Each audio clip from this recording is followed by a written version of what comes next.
Hello student, welcome to our YouTube channel Commerce efficiency.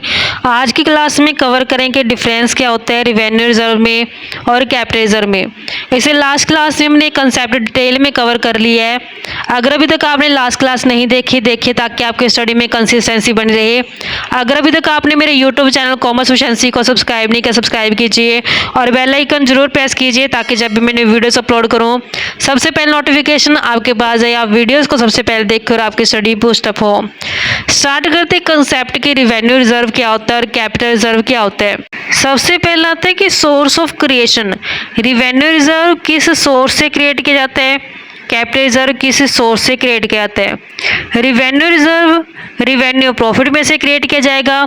Revenue profit ये वो profit होते हैं जो रिकरिंग नेचर के होते हैं, जो नॉर्मल ऑपरेटिंग एक्टिविटी से कमाए जाते हैं, जबकि कैपिटल रिजर्व कैपिटल प्रॉफिट में से क्रिएट किए जाते हैं। कैपिटल प्रॉफिट ये वो प्रॉफिट होते हैं जो नॉन रिकरिंग नेचर के होते हैं, जो नॉर्मल ऑपरेटिंग एक्टिविटी से नहीं कमाया जाता।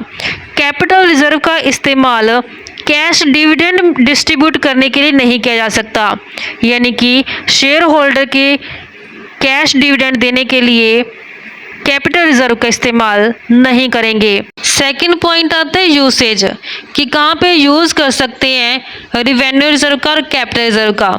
रिवेन्यू रिजर्व में हमने दो तरीके के रिजर्व पढ़े थे, एक तो जनरल रिजर्व, एक स्पेसिफिक रिजर्व। जनरल रिजर्व का इस्तेमाल हम किसी भी पर्पज़ के लिए कर सकते हैं, कोई इसमें बाउंडेशन नहीं होती, जबकि स्पेसिफिक रिजर्व का इस्तेमाल सिर्फ स्पेसिफिक पर्पज़ के लिए कर सकते हैं। जैसे डिविडेंड इक्वलाइजेशन रिजर्व का इस्तेमाल सिर्फ शेयर होल्डर में डिविडेंड डिस्ट्रीब्यूट करने के लिए किया जाएगा।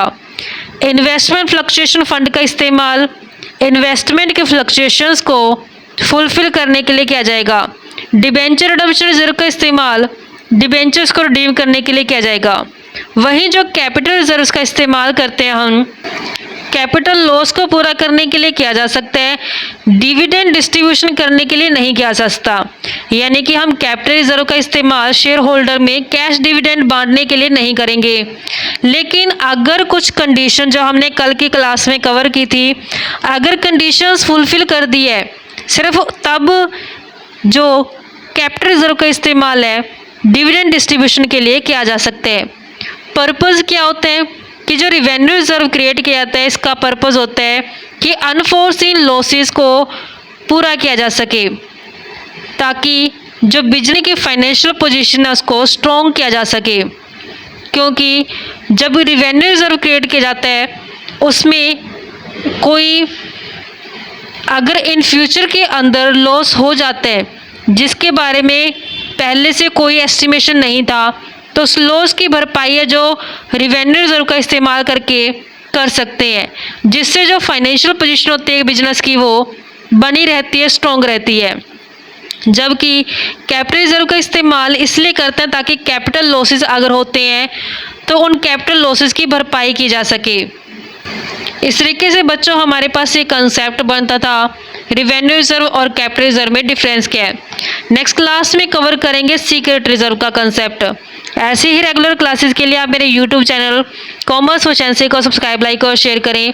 बेल आइकन जरूर प्रेस करें ताकि जब भी मैं वीडियोस अपलोड करूं सबसे पहले नोटिफिकेशन आपके पास जाए, आप वीडियोस को सबसे पहले देखकर आपकी स्टडी बूस्टअप हो।